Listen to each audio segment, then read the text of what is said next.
Well, 60 years of photography. I remember the first day I encountered an image. My friend Sammy said, "You want to see what developing in my basement?" I said, "What's developing? What is that?" He said, "I'll show you." He took me into a dark, dank, Midwestern basement. He exposed a piece of paper to some light and then stuck it in the solution. Slowly an image appeared. And that really changed me. I've got to follow that image wherever it goes. It was beautiful. It was passionate. It was everything I could possibly want inside of an instrument. And that sustained me. Of course, I didn't know it at the time, but I realize it now.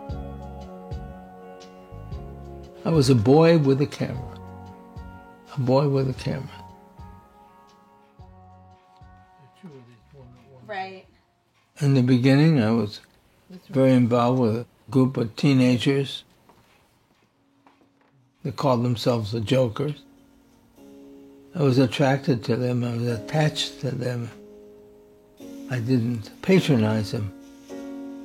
The world was invisible to them. The church, clubs, there was no support. There was nothing there for them. Nothing greeted them except my camera.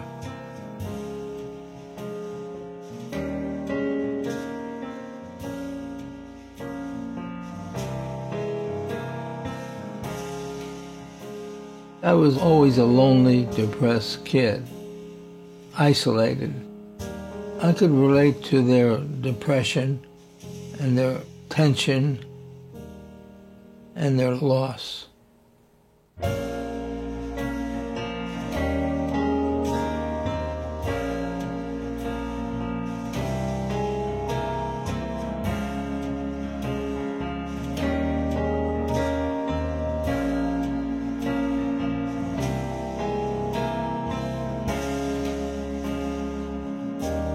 I was there as an explorer.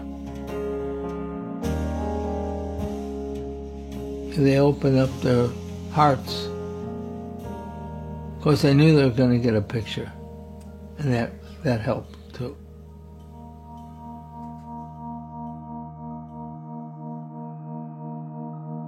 You know, I was this gang photographer turned fashion photographer. And I played that for a little while until I went on the Birmingham March and I saw repression and violence. This is my favorite picture of all time. I mean, he's really twisting her arm. And you see the brutality. Then I went up to Vogue editor and I said, I can't do it anymore. I'll do portraits, but no fashion, no high fashion. Because I couldn't come to grips between what I was experiencing and seeing in the South and a fashion mink coat. So that was a changing point.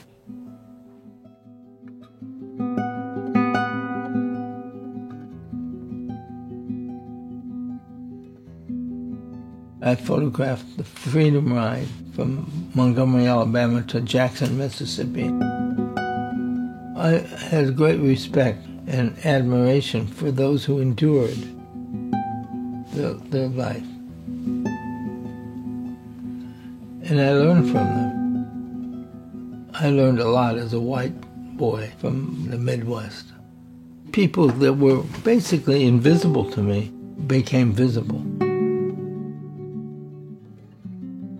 People were so beautiful and so honest and so caring of me because I wasn't safe. I was very tense and fearsome. Viola LaRusa learned it the hard way. She was gunned down and killed. I'd be inside a world exploring it, expressing it, learning from it. One of our daughters called me and she says, "Dad, your picture is on the cover of our history book.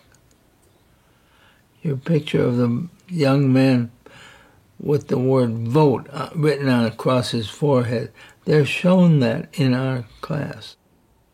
And I was very moved that a photograph of mine helped educate children. Every year, Magnum does their square print sale. Oh, yeah. So we're trying to figure out what image you want to use for that. Yeah. What images are you thinking about? Generally, in this fast food economy with digital and everything so fast, it's important to stay a while. If you're going to photograph something, it should be done over an extended period of time so you can see an evolution of the work and how you see the work. If you're going to photograph the circus, do it over a period of several months. I photographed everything I could think of in the circus.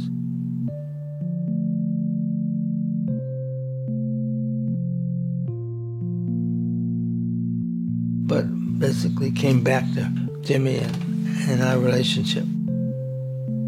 Jimmy was amazing because he was very emotional, very tuned into a certain life. And we became fast friends. But I remember the first instant I saw him. It was kind of rainy. He was outside the tent. He was smoking a cigarette, waiting to go on.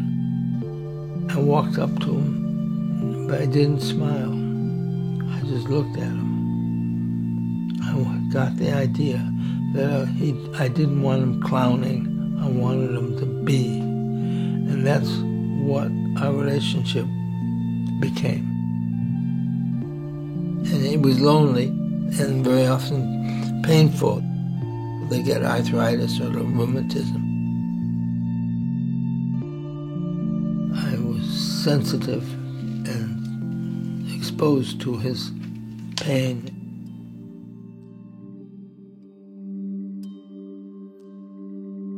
I think for many of my projects, there's always a friendly hand helping me. Magnum had a picture librarian, archivist, Sam Holmes. He told me that on 100th Street there was a white minister who's vaguely related to me, who lives in the block and helps to try to renovate and relocate people to better quarters. So I went down and I met with the minister. What I felt was I needed to articulate the rooms and the buildings and to some extent the life of the people. And so I did. And I set out to photograph what was there. Maybe the ceiling had been eaten away by a rat. Anything that would help them present a visualization of their situation and their plight to mayors, businessmen, etc.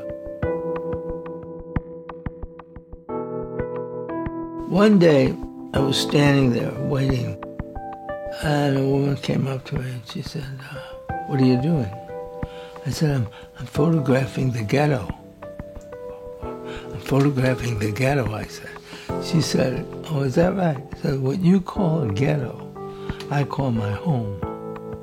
And that stuck with me. People make their lives. They live. And they thrive.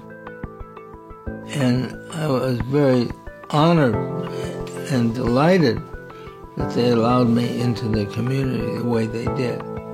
And I think, according to some, the book was important to show a mayor that these are people, but they need a little help. They need a decent place to stay.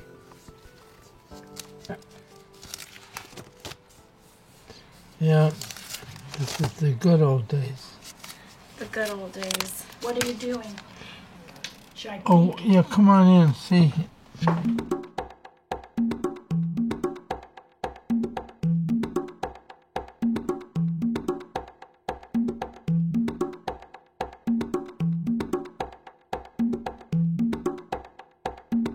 The subway was dismal. It was unsafe. It didn't run on time. It was scribbled up with graffiti. It wasn't suitable for man or beast. Okay? So that challenged me. Well, to go down and see what that's all about. Kodachrome, film, flash. The subway was a studio. It could be anything I wanted it to be. If I wanted to be a lover, there was plenty of opportunities. If I wanted to be a Wall Street banker, the subway could be anything and anybody. Anything could be possible. And there's a picture you'll remember of a woman standing on a platform with her dress was blowing in the wind a little bit. It was a beautiful moment. Years later, I met her. I took her phone number and whatnot. She said, if you had taken a step closer to me, I would have kicked your teeth out.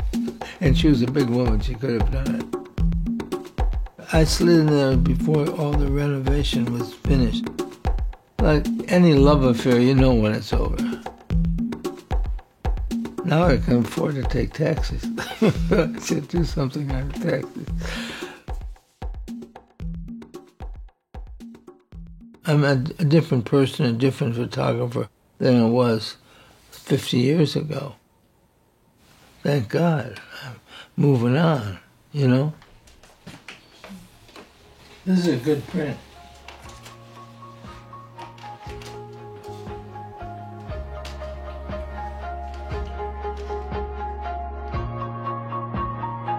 I think what I'm doing now is going to be the last thing for a while. I'm trying to express this notion of an environment photographically.